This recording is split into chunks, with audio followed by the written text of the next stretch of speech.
তার বাবার জন্য নাহিদের উচিত ছিল গার্লফ্রেন্ড খোঁজা অথবা অনেকগুলো বিয়ে করা, ইসলামে যেভাবে বৈধ আছে সেটা করা। এই নাহিদ তার বাবার বিচার করবে কিনা? কেন করবে? কারণ নাহিদ যদি দৃষ্টান্ত স্থাপন না করে, তাহলে তার বাবা যখন সন্তানকে উপদেষ্টা হিসেবে দেখেনি তখন এরকম অপরাধ করতে পারলে এখন তো সে তার ছাত্রীদের একত্রিত করে এক রুমে বসে গ্যাংবাং পার্টি দেবে। 2024 সালের জুলাই মাসে সংগঠিত হওয়া বৈষম্য বিরোধী ছাত্র আন্দোলনের অন্যতম সমন্বয়ক মোহাম্মদ নাহিদ ইসলাম, তার পিতার নাম মোহাম্মদ বদরুল ইসলাম। তিনি পেশায় একজন শিক্ষক। শিক্ষকতার মতো মহান এই পেশায় থেকে তাকে দেখা যাচ্ছে ভয়ঙ্কর এক অপরাধ সংঘটিত করতে। তারই শিক্ষা প্রতিষ্ঠানের এক ছাত্রীকে লিফটের মধ্যে একা পেয়ে চাপতে ধরে চুমু খান, বিশেষ অঙ্গে হাত দেন। চলুন আমরা ভিডিওটি দেখে নিই।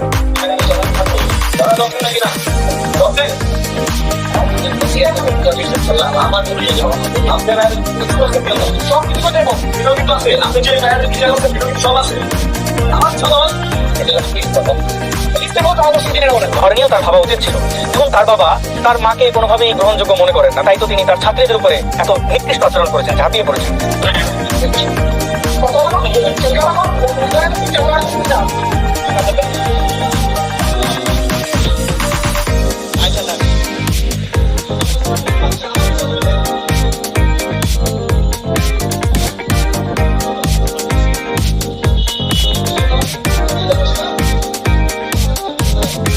এবং নাহিদকে আমি এটাও সতর্ক করবো, পত্রিকা মারফত জেনেছি আপনি বিবাহ করেছেন, আপনার স্ত্রী রয়েছে, আপনার স্ত্রীকে আপনার বাবার কাছ থেকে সাবধান রাখবেন।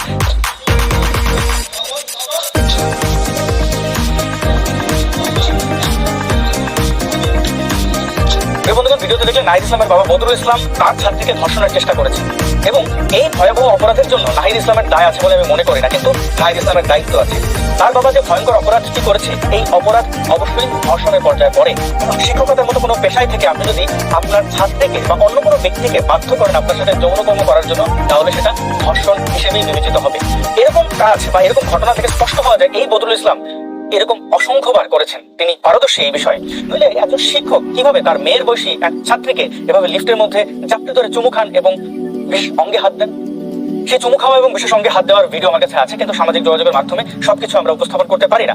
নাহিদ ইসলাম তিনি এই বৈষম্যের বিরুদ্ধে দাঁড়িয়েছেন, সকল প্রকার বৈষম্য দূর হোক, এটা আমরাও চাই এবং চেয়েছি। প্রিয় বন্ধুগণ, তিনি মুক্তিযোদ্ধার কোটার বিরুদ্ধে দাঁড়ালেও ঠিক একইভাবে ছাত্রদের যে হত্যা নির্যাতন নিপীড়ন করা হয়েছে, সেই হত্যা নির্যাতন নিপীড়নের উপরে দাঁড়িয়েই কিন্তু তিনি উপদেষ্টা হয়েছেন। বৈষম্য বিরোধী ছাত্র আন্দোলন থেকে তিনি কি ধরনের সুযোগ সুবিধা নিয়েছেন তা নিয়ে আমরা আপত্তি তুলিনি, আপত্তি তোলার প্রশ্ন আসে না। প্রশ্ন আসে তিনি তার বাবার বিচার করবেন কিনা। গুরুত্বপূর্ণ হচ্ছে যে আপনি আপনার বাবার শাস্তি নিশ্চিত করার মাধ্যমে দৃষ্টান্ত স্থাপন করবেন কিনা। অতীতে আমরা দেখেছি আওয়ামী লীগকে, বিএনপিকে তাদের দলীয় বিবেচনায় বিভিন্ন ব্যক্তিকে ছাড় দিতে, দলীয় বিবেচনায় বিভিন্ন অপরাধকে ধামাচাপা দিতে, যেমন বসুন্ধরার আনবীরের ঘটনা আমরা জানি, বা আওয়ামী লীগের অসংখ্য নেতাদের ধর্ষণ করতে দেখেছি, কিন্তু সেই ঘটনাগুলোকে ধামাচাপা দিতেও দেখেছি। তো এরকম দৃষ্টান্ত আমাদের সামনে থাকবে কিনা, নাকি আপনি পরিবর্তন আনবেন, আপনি আপনার বাবার বিচার করার মাধ্যমে এই অপরাধকে এখানে থামানোর জন্য উদ্যোগ নেবেন এবং সবার জন্য উদাহরণ তৈরি করবেন, নাকি আসান হাবিব পেয়ারের মতো বলবেন এগুলা এডিট করা যায়? যদি এরকম কোনো কথাবার্তা বলেন বা এই ঘটনাকে গোপন করার চেষ্টা করেন, তাহলে ভুলে যাবেন না শেখ হাসিনা সুসংগঠিত একটি রাজনৈতিক দলের সভাপতি ছিলেন এবং তার দীর্ঘ একটা রাজনৈতিক ক্যারিয়ার ছিল। তাকে ভেঙে দিতে কিন্তু এই প্রজন্মের খুব বেশি সময় লাগেনি, কয়েকটা দিন মাত্র।